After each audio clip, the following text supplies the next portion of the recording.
자, 열왕기 하를 계속 읽어나가고 있고 매일 성경 본문대로 당분간 주일 설교도 함께 하고 있습니다. 여러분 지난 주간에 살펴보신 왕 중에서는 히스기야가 기억나실 거예요. 그래도 히스기야가 선한 왕으로 이렇게 칭호를 받았었고, 그리고 오늘 보는 요시야도 악한 중에 정말 악한 중에 이러한 의로운 왕이 나오나 싶은 왕이 나와서 종교개혁을 일으키고 율법책을 찾아내고 그걸로 말미암아 여러 가지 개혁을 단행하는 모습을 보게 됩니다. 그러나 열왕기하를 읽어나가시는 여러분들의 기분이 어떠실지 모르겠어요. 중간 과정을 다 얘기할 수는 없지만 히스기야나 요시야 같은 하나님께 순종하는 왕들이 있었고, 그러나 중간중간에 또 타락이 반복되고, 그런데 잘 살펴보면 히스기야도 요시야도 완전한 모습이 아니기에 아쉬운 모습들을 보여가는 것 우리가 보게 되죠. 그래서 이제 계속 읽어 나가실 거고, 이제 이것만 또 읽을 것도 아니게 여러분에게 또 지난주에서 팁 하나 드리면, 여러분들께서 열왕기를 읽으실 때 이런 팁을 좀 가지셨으면 좋겠어요. 열왕기로 다 이해되지 않을 때는 역대기를 읽어보자. 여러분 열왕기랑 역대기는 관점과 목적이 좀 달라서 그렇지 똑같은 사건입니다. 그래서 어떤 경우에는 서로를 보완해 주는 게 있어요. 열왕기 자체가 이스라엘의 역사고 옛날의 역사다 보니까 문화적으로 시대적으로도 다 거리감이 있고, 게다가 또 하나님의 관점으로 쓰여진 거 아닙니까? 그러니까 우리가 넘어야 될 산이 너무 많은 거예요. 최대한 노력을 하되 온전히 이해할 수는 없겠지만 그래도 의아한 지점이 나올 때 이거 뭐지? 이 왕이 그래서 어떻다는 거야? 할 때 역대기랑 비교해 보시면 의문이 풀릴 때나 혹은 내가 오해하고 있었구나가 풀리는 것들이 있습니다. 예를 들어 드릴게요. 이번 주 새벽기도 본문 중에 하나 예를 들어 드리면, 히스기야 왕이 이렇게 바벨론 신하에게 이렇게 참고 자랑했다가 너 교만하다, 너 이제 니네 나라 다 바벨론으로 잡혀갈 거야, 그 하나님의 심판을 듣지 않습니까? 그때 히스기야가 그 심판 선언을 들 때 뭐라 그러냐면, 근데 제가 사는 동안은 아니죠. 저 죽고 난 다음에 제 아들 때부터 그 벌이 임한다는 거죠. 그러면 뭐 내가 사는 동안에는 태평하고 진실이 있을 텐데 괜찮아요 라고 얘기하는 게 나옵니다. 그래서 오해하신 목사님들은 히스기야가 마치 이렇게 얘기했다라는 거죠. 나만 아니면 돼, 이렇게, 그죠? 그런데 여러분, 이럴 때 이제 역대기가 필요한 겁니다. 히스기야가 진짜 나만 아니면 돼, 내 다음 때부터고 나 사는 날 동안엔 괜찮아 라고 얘기한 것이 아니라, 역대기를 보면 32장 26절에 히스기야가 마음의 교만함을 뉘우치고 예루살렘 주민들도 그와 같이 하였으므로 여호와의 진노가 히스기야의 생전에는 그들이 내리지 아니하리라입니다. 그러니까 히스기야가 나만 아니면 돼 한 게 아니라 그 경고를 받고 제가 잘못했군요, 회개하고 백성들도 회개하니 하나님이 그 회개를 받아주신 것이죠. 그래서 당장 벌하지 않고 유예기간을 주신 겁니다. 그러니까 회개하는 백성에게 미치는 하나님의 자비, 거기에 대한 히스기야의 마음, 그러니 하나님 당장 하나님께서 저를 치셔도 제가 할 말이 없건만 이거를 저에게 제가 사는 날 동안에 벌을 안 내리십니까?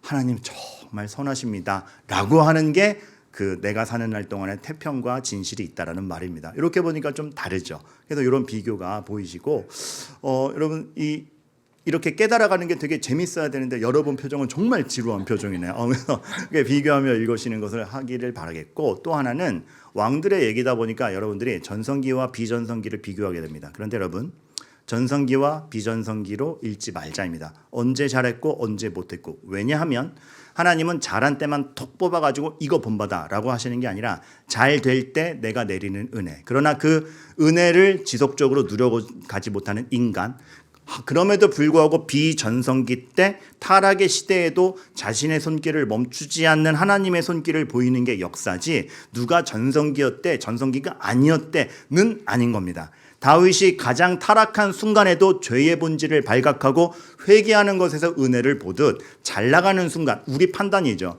잘 나가는 순간뿐만 아니라 가장 타락한 순간에도 쉬지 않는 하나님의 은혜의 손길을 보는 것이지, 누가 언제가 전성기고 언제가 비정성이다 이렇게 딱딱 나눠서 읽으시면 진의를 파악하지 못하게 됩니다. 그래서 지난주 새벽 기도를 쭉 따라오신 분들은 아시겠지만, 저랑 이견돈 목사님이 이렇게 좀 주안점을 뒀던 것 중에 하나가, 히스기야의 인생도 그래요. 처음에 잘하다가 나중에 못했구나, 이것이 아니고 히스기야의 병듦, 아수르가 쳐들어온 바벨론에게 자랑함, 심판을 받은 회개함이 그때에 그러니까 잘했다가 못했다가 아니고 그때에, in those day에 복합적으로 일어났다. 그러니까 사람의 인생이라는 게 그거죠. 딱 잘했다가 딱 못하고가 아니고 섞여 있지 않습니까? 그래서 이러다가도 저러고 이것에 대해서 왜 하나님은 반응 없으시나 고민하다가도 은혜를 맛보고 그 하나님의 손길 속에서 무엇을 봐야 되는가를 우리가 간파하는 것이지 어떤 사람의 전성기와 비전성기로 나누어서 전성기를 본받자 비전성기는 요거 비판해야 돼 이렇게 읽으시면 보아와 같은 하나님의 교훈을 더 못 발견하게 됩니다. 그래서 이러한 것들을 여러분들이 주안점을 두시면 열왕기 읽기 너무 재밌을 거예요. 신나요. 자 어떻게든 저는 마음을 독려해야 되기 때문에 그런데 오늘은 이 요시야 왕의 얘기를 두고 서두에 말씀드렸다시피 별로 없던 선한 왕 중에 하나란 말이에요. 그리고 종교 개혁을 했고 율법책을 다시 찾아서 다시 시행을 했고 산당 다 없앴고 오죽했으면은 칭찬이 어마어마하지 않습니까? 이런 왕이 사사시대 이후로 없었다. 그러니까 사사시대 끝자락 사무엘 이후로 여태까지 이런 왕이 없었다라고 할 정도로 대단한 칭찬이죠. 왜요? 그 전에 다윗도 있고 솔로몬도 있고 다윗이 유월절을 안 지키지 않았을 겁니다. 근데 역대기에 읽어보면 요시야가 그 악한 중에 모든 것을 타파하고 다시 유월절을 지키는 그 정성과 제사가 대단합니다. 하나님께 이런 왕은 전에도 없고 후에도 없다라고 여러 가지 얘기를 하는 거죠. 근데 오늘 안 읽었지만 오늘 맥락에서 30절까지 읽어보시면 요시야가 애매하게 죽습니다. 그래서 이건 또 웬 말인가? 왜 이렇게 충성했던 왕이 또 애매하게 죽는가 싶으니까 어떤 교훈점이 있을지 싶죠. 오늘 좀 그걸 보도록 하겠습니다. 먼저 말씀드릴 건 이거와 결부되어서 여러분들께 말씀드릴 건 여러분들 다 외로움이 있는 것 같아요. 여러분 인생에 진짜 물리적으로 진짜 환경적 어려움 때문에 외로움에 몰리는 분도 있는가 하면 딱 그게 아니어도 다들 외로움이 있는 것 같습니다. 사람의 심정이라는 게 굉장히 예민해서 아무리 군중 속에 있어도 사람 중에 섞여 있어도 나에게 말을 걸어주지 않으면 나는 외롭습니다. 그렇죠? 지하철에 사람이 가득 차 있어서 안 외로운 게 아니라 나에게 아무도 신경 쓰지 않기 때문에 군중 속의 한 명으로서 외로운 게 우리입니다. 얘기를 하고 있어도 그 사람이 내 심정을 몰라주고 그 사람과 내 대화에 공감대가 없으면 오히려 말이 많은 게 더 상대적인 박탈감과 외로움을 줍니다. 굉장히 사람은 민감한 존재예요. 이게 영적 존재라는 증거고 죄의 결과이기도 한데 서로 간에 공감 능력이 상대방의 마음을 읽어내는 능력이 이웃을 내 몸과 같이 사랑하는 능력이 상실되었기 때문에 나타나는 증상이기도 합니다.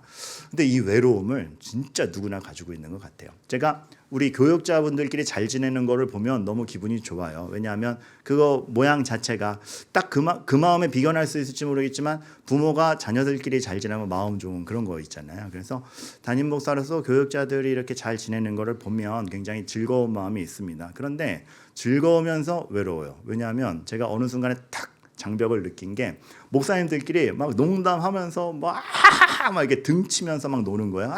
웃긴다. 어디서 그런 얘기를 했어. 막 이렇게 노는데 그 등을 너무나 살갑게 탁 쳐주는 걸 보면서 너무 좋으면서도 저건 내가 못하는 거다라는 생각이 확 드는 겁니다. 제가 그 자리에 껴서 저런 친근함으로 농담할 수 없는 자리가 제 자리구나가 딱 느껴지는 겁니다. 그러면서 생각이 나는 게 분당우리 교회 사역할 때 부교육자가 그렇게 많아도 우리끼리 막 난리 나거든요. 막 잠깐 쉬는 시간에 농담하고 막 하는데 이찬수 목사님이 오셔도 아무도 이찬수 목사님의 등짝을 때리진 않습니다. 반추에서 생각해보니까 얼마나 상대적 고독감이 있으셨을까 싶은 겁니다. 그게 있어요. 그게 누가 나를 고독으로 밀어서가 아니고 자리가 주는 외로움과 고독감이라는 게 있고 그럴 수밖에 없는 자리라는 게 있습니다. 결혼했을 청년들이 결혼을 했을 때 갑자기 오는 외로움과 박탈감이 있어요. 왜냐하면 결혼을 해서 가장이 되고 유부남 유부녀가 되었다라는 사실 자체가 누가 뭐라 그러지 않는데 청년들을 보면서 더 이상 내가 청년이 아니구나 해서 오는 외로움들이 있어요. 그래서 신혼부부나 애가 어릴 때 이 영적으로 디프레션 되는 게 디프레션이 맞는 단어예요? 이게 우리나라 말로 뭐라 그래요? 우울? 또 우울 말고 좀 더 멋있는 거 없어요? 침체. 그래요. 침체 이 정도는 나와야죠. 네. 침체되는 게 왜냐하면 자기도 모르는 사이에 그 청년의 자유로움이 더 이상 자기 게 아닌 거예요.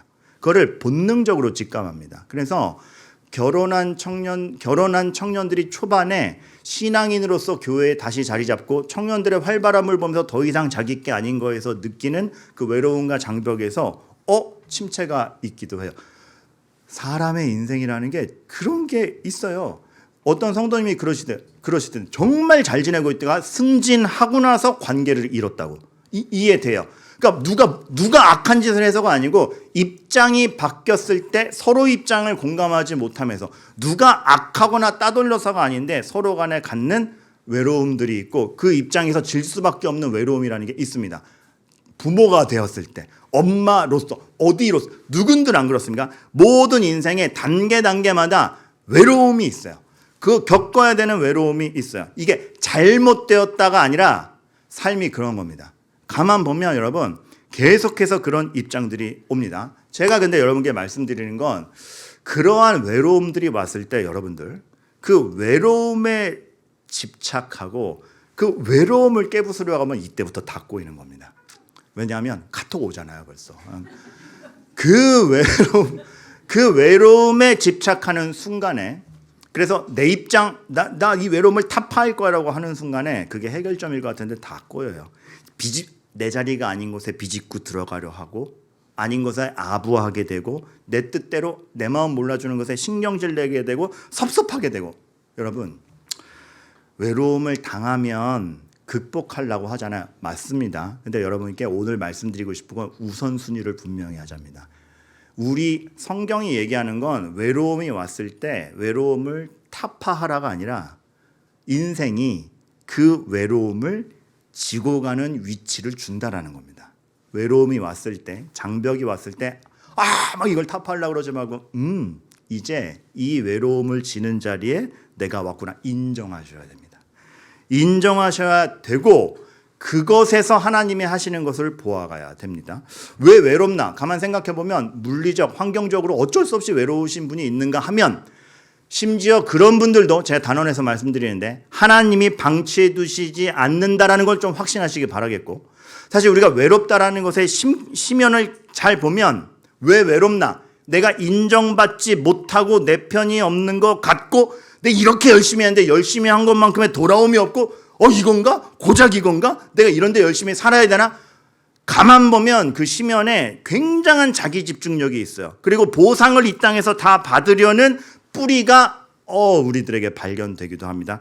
그때 여러분들 하나님의 손길, 하나님의 섭리, 하나님의 주권, 하나님의 아버지됨을 보신다라면 괜한 아부하지 않고 괜히 섭섭하지 않고 내 자리에 아닌 곳에 비집고 들어가려 하지 않고 이 땅에서 보상을 다 받으려 하지 않고 하나님이 채워주시는 것으로 충만해지며 하나님 아버지 되심으로 인해서 내 정체성을 정하고 외로울지라도 아버지께서 내 두신 자리에서 내가 내 자리를 지키며 관대해지고 칭찬해주고 지지해주고 이게 나오는 겁니다.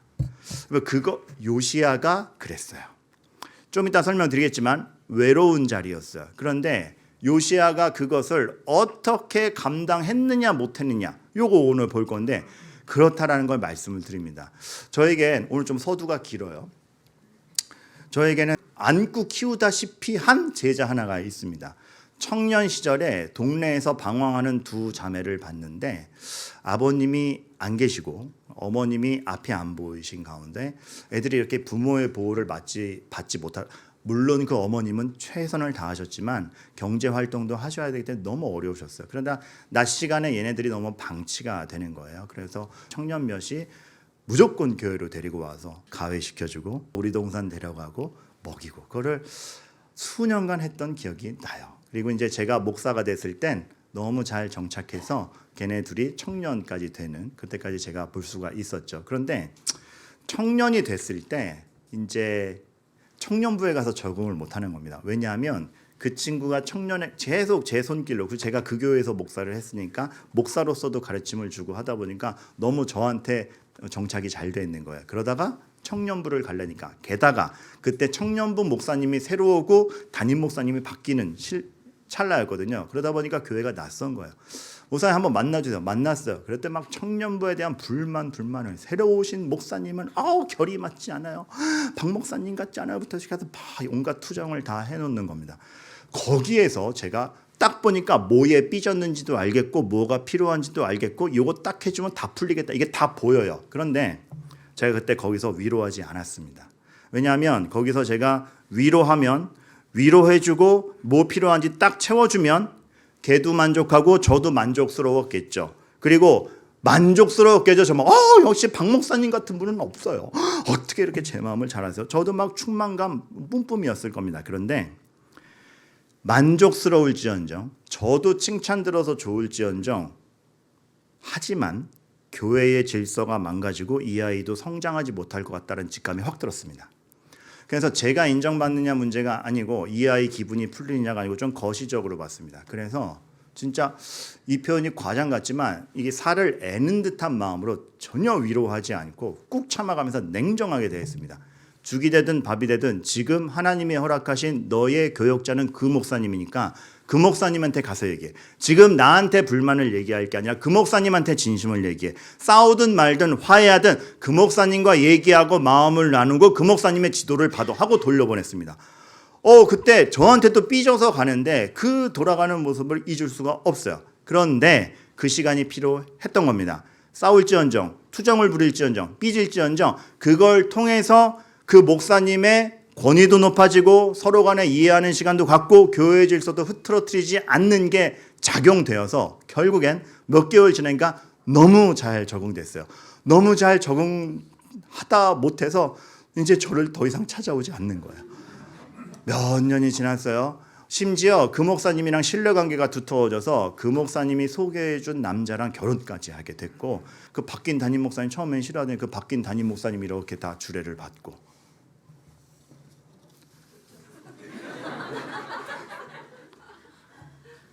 근데 이제 저만 기억하는 게 있어요. 걔 고등학교 때 항상 하던 얘기가 있어요. 저는 결혼할 때 목사님한테 주례받을 거예요.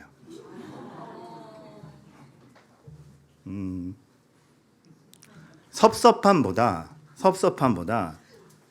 오히려 나를 잊어버리는 게 더 성장할 거고 교회 질서에도 맞고 그 아이에게도 좋고 그 목사님에게도 좋고 나중에 이제 그 목사님 개척하는 곳까지 쫓아가서 아주 좋은 사이가 됐죠. 제 결론은 이겁니다. 제가 기억되기 위해 사는 건 아니지 않습니까? 여러분, 자 다시 우리가 강하면 기억받고 싶어요. 제가 좀 냉정하게 얘기합니다. 우리가 기억받기 위해 사는 것 아니지 않습니까? 이번 또 공감 아무도 못 하시니까 2080년만 돼도 지금 2000 몇 년이죠? 24년 2080년만 돼도 장담하는데 대장동에서 박민근 아는 사람 한 명도 없을 겁니다. 2080년만 돼도 교회는 있을지언정 박민근이 누군지 기억하는 사람 좀 없을 거라고 봅니다. 동네에서. 그런 거 볼 때에 내가 누군가에게 어떻게 기억되느냐 명성이 뭐가 중요한가? 솔직히 지금 내 명성에 집착하기보다 주어진 현실과 주어진 하루를 받아내고 그 현실이 하나님 앞에서 하나님 질서대로 돌아가게 하는 게 더 중요하지 않은가? 내가 기억되는 게 중요한 게 아니고 나를 마주한 누군가가 살아나고 성장하고 질서가 잡히는 게 훨씬 중요하지 않은가? 여러분, 열왕기를 그렇게 읽어야 됩니다. 그 사람이 잘했냐, 그 사람이 누구냐, 선언왕이 누구냐, 누가 보상받았느냐가 아니라 모든 열왕기에 나타나는 사랑, 은혜, 상황, 정서, 우리 눈으로 보면 이게 뭐야 싶은데 하나님 눈으로 보면 있는 사람마다 자기의 있는 시대에 할 바를 했고 타락할지언정 하나님의 손길은 끊기지 않았고 각자가 자기의 위치에서 시대 탓을 하거나 왜 전 이때예요 라고 투정하기보다 그때 받아내야 될 걸 받아내고 다윗도 자기 명예를 위해서가 아니라 분노한 지점들을 보면 저 할례 받지 못한 자가 어찌하여 하나님의 영광을 가리냐. 난 죽어도 좋다. 하나님 영광 가리는 건 못 참는다. 명성에 창념하기보다 주어진 것을 받아내고 누구를 살려내며 하나님의 영광을 드러내는가. 이게 중요한 겁니다. 여러분, 오늘 그거에 집중했으면 좋겠습니다. 요시야가 애매하게 죽어서 이상하다가 아니고 이 요시야의 인생에 하나님이 어떻게 개입했고 그 하나님이 우리의 하나님이고 그렇기 때문에 난 그 하나님을 예배하고 그 하나님을 가장 우선에 두고 그 하나님의 영광을 지키기 위해 오늘 나의 태도는 뭔가를 생각하자는 겁니다. 그래서 여러분 첫 번째, 제가 요시야를 보면서 이렇게 전에도 후에도 없었다라는 요시야 왕에 대한 평가 중에 이게 있어요. 애매하게 죽거든요. 유다 최고의 왕이 가장 악한 왕 중 하나와 같은 방식으로 죽었다. 하나님이 나가지 말란 전쟁 나갔다가 애매하게 화살 맞아 죽어요. 이게 뭔가 전무후무한 선한 왕이라며. 그런데 왜 이렇게 애매하게 죽나? 그래서 이 주석을 보면서 마음이 너무 아팠어요. 유다 최고의 왕이 진짜 뭐 사울 왕 죽은 거랑 뭐가 달라? 아니면 뭐야 소리 소문 없이 사라진 아합이랑 뭐가 달라? 이세벨 죽은 거랑 뭐가 달라?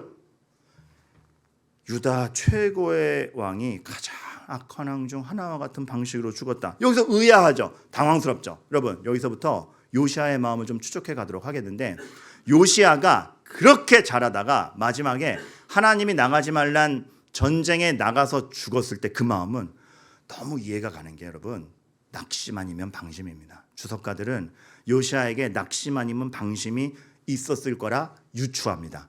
그러니까 기록되어 있지 않지만 모르지만 정황적으로 볼 때 낙심 아니면 방심이 있었을 것 같아요. 왜 낙심이냐? 여러분 잘 보세요. 이거 먼저 보죠. 여러분 예레미야 선지자 아시죠? 예레미야는 어떤 별명이 뭡니까? 1번 눈물의 선지자, 2번 기쁨의 선지자. 눈물의 선지자. 늘 감사해요. 퀴즈 내서 여러분들 못 맞춘 적이 없어요.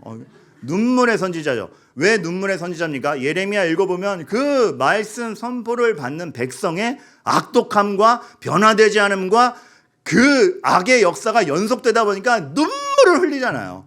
결국 멸망하는 것까지 보고 애가 슬픔의 노래까지 짓는 게 예레미야 아닙니까? 그런데 그 예레미야가 사역을 시작하는 순간이 아몬의 아들 유다왕 요시야가로 나옵니다.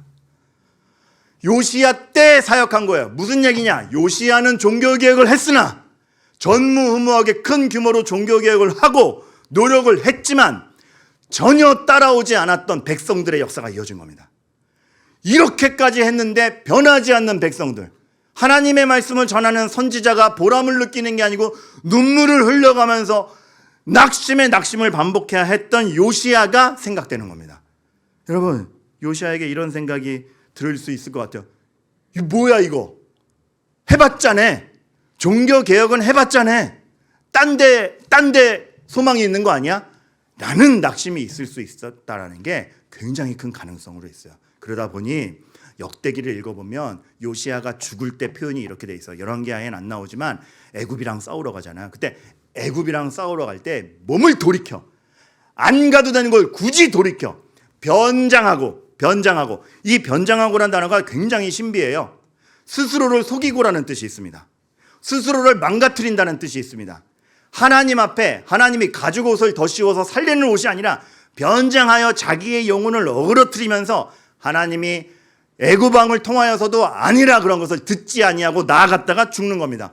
대대적인 반항이죠. 너무나 안타깝죠. 그런데 한편 이해가 되는 거예요. 얼마나 낙심했으면 신앙적 충성했는데 안 되잖아요. 그럼 나는 다른 거라도 해보겠습니다라고 하지 않았을까? 니부어라고 있어요. 니부어. 독일의 신학자의 니부어 가문이 되게 많아요. 그래서 이제 니부어, 리차드 니부어, 라이놀드 니부어는 이제 신학자죠. 사회학자인데 거기 말고 니부어라고 있습니다. 민근 니부어. 근데 M이 뭐의 학자인지 까먹어서 그래요. 니부어라고 있는데 그 니부어가 이 얘기를 읽고, 그 역사학자거든요. 요시야에 대해 이렇게 평가합니다. 완전 올바른 정책. 애굽이랑 싸우기로 한 거는 완전 올바른 정책. 왜 그러냐면 그때 애굽이 있죠. 아수르가 무너져가고 있어요. 그러니까 애굽이 기회다 그러고 아수르를 칠라 그래요. 근데 애굽은 곡창지대예요. 아수르는 유프라테스, 티그레스 강이 다 지나가는 문화 발전 지대예요. 애굽이 진격해서 아수르를 먹어버리면 식량도 갖고 강도 갖고 문화도 갖고, 그러면 중간에 낀 이스라엘은 그냥 박살나는 겁니다. 이게 관통해서 이어지면 브릿지에 있는 자기들은 죽는 겁니다. 그러다 보니까 요시야가 판단하는 것, 이거 냅두면 안 되겠다. 나 애굽이랑 싸우겠다. 그래서 그냥 일반 역사자들의 관점에서는 완전 올바른 정책. 진짜 내가 봐도 너무 좋은 정책. 그런데 하나님은 말씀하시는 거죠. 인간이 확신을 갖는 것 중에서 하나님 뜻이 아닌 것이 있다. 이해가 되지만 하나님 뜻이 아닌 것이 있다. 그런데 요시야가 그걸 한 겁니다. 그래서 죽은 겁니다. 근데 여러분, 제가 말씀드리고 싶은 것은 그래서 요시야를 본받지 말자가 아니라 그 요시야의 심정이 우리 같지 않습니까? 아니 뭐 기도해도 답이 없잖아요. 답이. 내가 이렇게 진짜 헌신해가지고 집에서의 종교개혁자처럼 내가 온갖 걸 다 했는데 변하지 않는 내 남편, 우리 집의 상황, 딴짓이라도 해야겠다. 너무 이해가 되잖아요. 놔버리고 싶다. 이 의미가 있나? 이 정성과 노력이 의미가 있나? 그냥 확 놔버리고 싶다. 여러분, 이게 우리의, 어찌 보면 요시야의 심정이 우리 삶에 있지 않습니까? 근데 여러분, 제가 이 말씀을 드리고 싶어요. 그거에 비견할 건 아니지만 제가 신학교 때 숙제가 너무 많았던 게 기억이 나요. 울면서 숙제했던 게 기억이 나요. 진짜 수면이 부족한데 내일까지 해야 되니까 히브리어를 공부하는데 그 영어로 문장 만드는 거 영작이라 그러죠. 근데 우리 히브리어 선생님 희작을 시켰어요. 한국말로 프린트를 주고 히브리어로 써오겠어요. 미치는 거죠. 한국말도 안 되는데 히브리어를 해야 되니까 울면서 공부했던 게 기억이 나요. 근데 그 많은 숙제가 절 타락하지 않게 했던 것 같습니다. 그냥 내버려뒀으면 게을러질 저에게 많은 숙제가 절 타락하지 않게 한 것 같습니다. 1학년 때 기숙사 의무였어요. 기숙사에 갇혀 지냈어요. 갇혀 지내서 제가 타락하지 않았던 것 같습니다. 요시야에게 짐이 컸을 겁니다. 그런데 그 놔버리고 싶은 짐이 사실은 요시야를 타락하지 않게 하는 하나님의 손길이었던 것 같습니다. 결국 요시야는 그 하나님의 손길을 벗어나 자기 마음대로 했지만 유다 최고의 왕이 가장 악한 왕 중에 하나와 같은 방식으로 삶이 끝맺어야 했다라는 이 말을 듣고 저는 요시야를 비판 못하겠고 오히려 제가 나도 그런데 싶은 겁니다. 네, 여러분, 근데 성경이 얘기하는 건 뭐냐면 그래서 요시야는 잘못됐어도 아니고 너도 마찬가지야 라고 하는 게 아니고 하나님이 결국 성경에서 얘기하시는 거는 그래서 내가 왔다입니다. 그래서 내가 왔다. 종교개혁을 일으켰던 왕도 삶의 무게를 버티지 못하고 지 맘대로 하다 죽는 그 안타까움이 니네 인생이기 때문에 내가 왔다. 그거를 극복해야 하기 위해서 내가 죽는다. 그 예수 그리스도의 보혈이 너에게 우선 필요하다. 교양 과목이 아니라 그것이 너희들에게 우선 필요하다. 찾아온 하나님을 확신하는 게 너희들의 인생에 우선 필요하다. 그래서 믿음 있는 자들에게 매주 화살 맞은 것 같이 찾아오는 성도들에게 매주 예배가 있는 겁니다. 그냥 예배 오세요, 예배 오세요가 아니고 이 시간 하나님이 누구신지에 대해서 같은 믿음으로 고백하고 기도하는 이 시간이 얼마나 중요한지 전 여러분들에게 그게 실질적인 고백이요 실감이 됐으면 좋겠어요. 요시야를 비판하고자 함이 아니라 그래서 내가 왔다 하시는 하나님을. 지난번에 주차 환경 어떤가 좀 보려고 예배 중간에 나가서 이렇게 가는데 예배 끝나자마자 내려서 가는데 같이 나오신 성도님들 부부가 횡단보도 앞에서 막 뭘 한번 하고 싸우시더니 사모님 되시는 분이 저에게 오셔가지고 말씀하시는 거, 목사님 도대체 예배 때 받은 감동이 횡단보도를 못 건너요. 오늘 서로를 헤아리라고 목사님이 설교해서 둘 다 아멘 했는데 내려와서 횡단보도 건너기 전에 점심 메뉴 때문에 싸우고 있어요. 은혜가 횡단보도를 못 넘어요. 그래서 하나님이 오신 겁니다. 그래서 매주 예배가 있는 겁니다. 그래서 성경책을 주어주셔서 매일 읽게 하는 겁니다. 항상 기뻐하라. 그렇게 해줄게. 쉬지 말고 기도하라. 항상 기도해. 다 들어줄게. 하나님 횡단보도를 못 넘어가요. 일단 넘어가. 그래 다시 기도해. 그럼 또 줄게. 그게 기도하는 자에게 후히 부어주신다는 하나님의 능력인 걸 우리가 알아야 되는 거죠. 카이렌 델리치라고 구약 주석에 아주 권위자가 있습니다. 그가 요시야 주석을 하면서 명문장을 남겨요. 무슨 문장이냐면 요시야가 괜히 나가지 말란 전쟁 나갔다가 맞아 죽는 거 아니에요. 전쟁 안 나갔으면 더 살았을 텐데. 근데 카이렌 델리치가 괜히 전장에 나갔다가 죽었다. 그렇게 죽은 게 나쁜 거야? 그렇게 죽은 게 나쁜 거야? 우리가 볼 땐 허무하지만 혹시 하나님은 앞으로 올 바벨론 포로로 잡혀가는 재앙 전에 요시야 사랑하셔서 꺼내준 건 아닐까? 그러니까 그렇다라는 게 아니고 우리 눈에 볼 때 나쁜 걸 나쁜 거라고 판단하지 말자는 거죠. 하나님이 뭘 하고 있는지 모른다.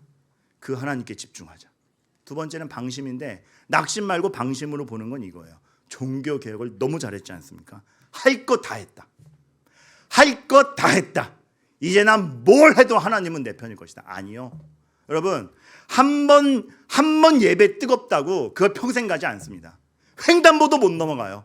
우리는 일용할 양식을 매일매일 구해야 되는 사람들입니다. 목사가 언제 제일 타락하게 해요? 아니, 목사라고 하지 마. 제가 언제 제일 타락하게 해요? 설교 잘한 날. 그 잘한 날도 없어요. 근데 저 혼자 잘했다고 생각하는 거예요. 막 나 혼자 흡족해가지고 설교 잘했다고 생각한 날 제일 타락합니다. 왜냐하면 내가 이런 것도 진짜 이런 난해 구절을 해석했어. 오늘 설교 너무 잘했어.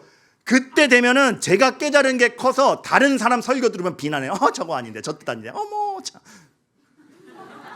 깨달은 게 있어서 남을 비웃고 당겨요. 깨달은 게 있어서 남을 비웃고 당겨요. 설교를 잘했다라는 생각에 거기서 할 일 다 했다라고 생각하고 삶은 개판으로 살아요. 그러니까 어릴 때 하율이가 저한테 소리 질렀죠. 아빠는 교회에서만 웃어. 집에서 안 웃는 거예요. 29인 목사님이 수련회 한 적이 있는데 그때 이제 그런 얘기를 해서 이제 어떤 분이 이게 그 사행심을 이기지 못하고 비트코인에 너무 빠져가지고 계속 핸드폰 들여다보고 있어 안타깝다 막 그 얘기를 했어요. 이게 참 이거에 대해서도 지도가 있어야 되고 너무 그에 막 이게 사행심으로 빠져 있는 분은 그 중독에서 헤어나와야 될 테니까 막 그 얘기를 하고 있는데 그 얘기 막 논의하고 토의하다가 쉬는 시간이 딱 됐어요. 쉬는 시간이 되자마자 그때가 이제 월요일이었거든요. 월요일에 목사님들이 하나같이 하는 게 쉬는 시간에 딱 되니까 월요일이니까 주일 리뷰를 해야 되지 않습니까? 쉬는 시간 되자마자 다 핸드폰 꺼내가지고 자기 그 유튜브 조회수 그거 보면서 저랑 강선우 목사님 얘기했어요. 우리가 지금 비트코인이랑 다를 게 뭐냐?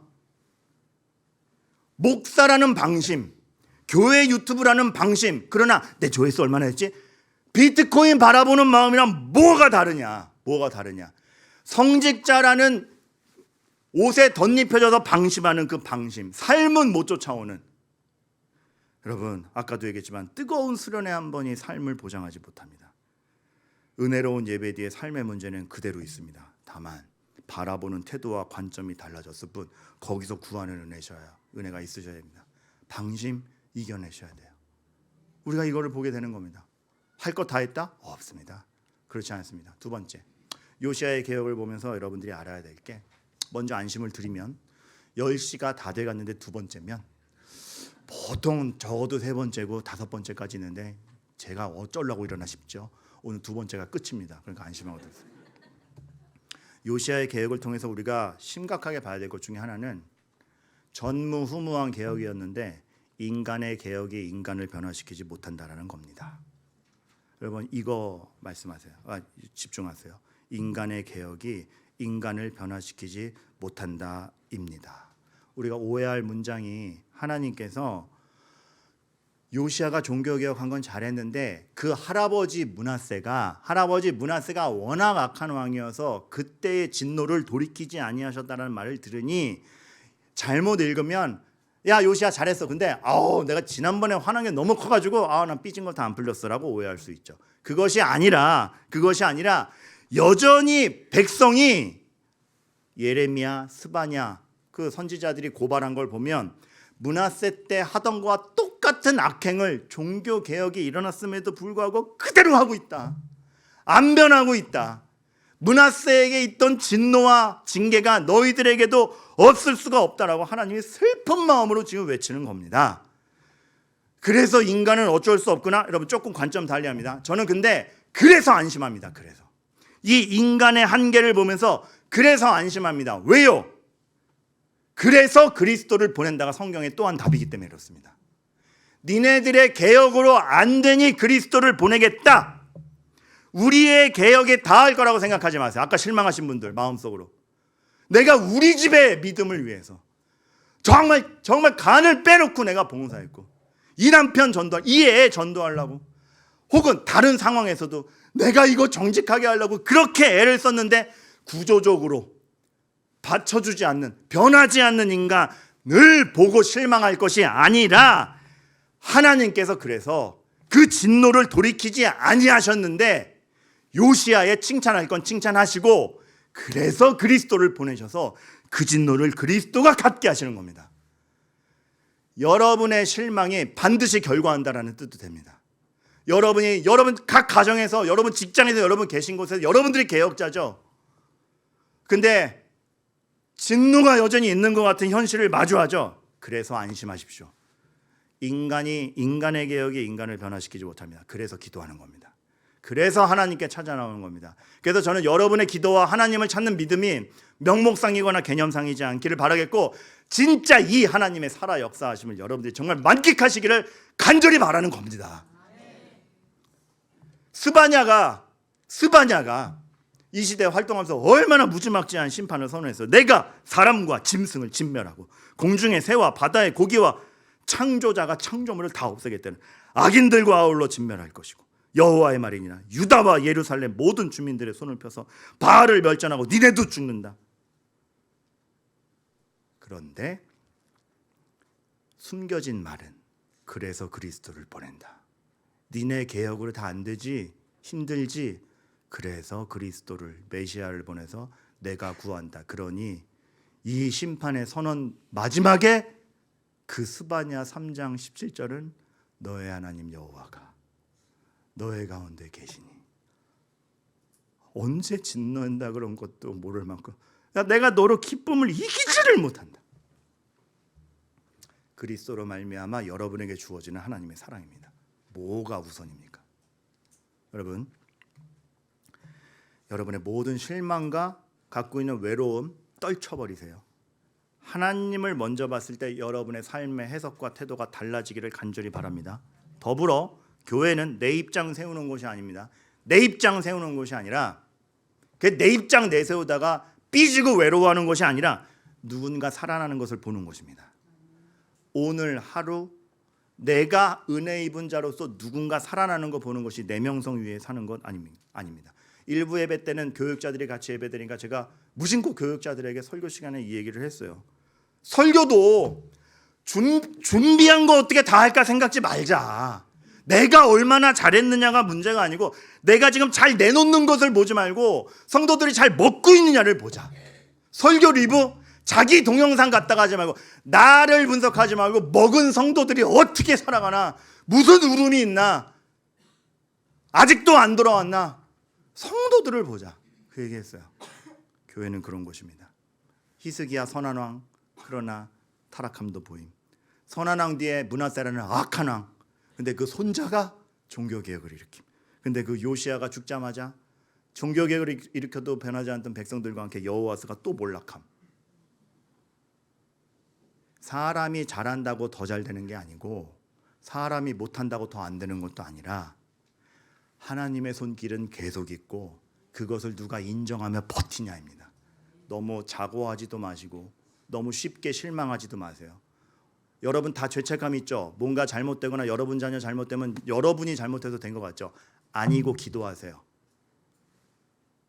요시야가 잘못해서 여호와스가 악해요? 아니잖아요. 히스기야가 잘못해서 므낫세가 악해요? 아니거든요. 인간은 악해요. 하나님을 볼 뿐입니다. 거기서 주어지는 은혜, 심지어 타락 중에서도 그 죄의 값을 그리스도에게 지셔서 그리스도를 믿는 자에게 내가 너로 인하여 기쁨을 이기지 못한다라고 선언하시는 그 하나님을 정말 실제적으로 확인하시기를 바랍니다. 이번 한 주간 여러분의 하루하루가 그러길 바라요. 그래서 오늘 우리가 이 찬양했으면 좋겠어요. 하루의 은혜. 살아내기에 힘겨운 하루, 감당하기에 버거운 하루, 살아가기에 두려운 하루, 순종하기에 무거운 하루. 진짜 그렇지 않아요? 그런데 주만 바라봅니다. 하루의 은혜가 내 삶에 임하며 문제가 기도가 되고 아픔이 자랑이 되고 은혜가 이곳에 임하여 고난이 축복이 되고 상처가 간증이 되는 영광의 그날 되게 하시옵소서. 여러분, 저 오늘 설교하기 전에 이 기도했어요. 주여 제가 말을 더듬을지언정 영원한 사랑을 신뢰하게 하여 주시옵소서. 제가 말을 더듬는 건 상관없습니다. 성도들이 그 하나님의 영원한 사랑을 신뢰하게 하여 주시옵소서. 이 가사대로 되기를 바라며 다 함께 찬양합니다.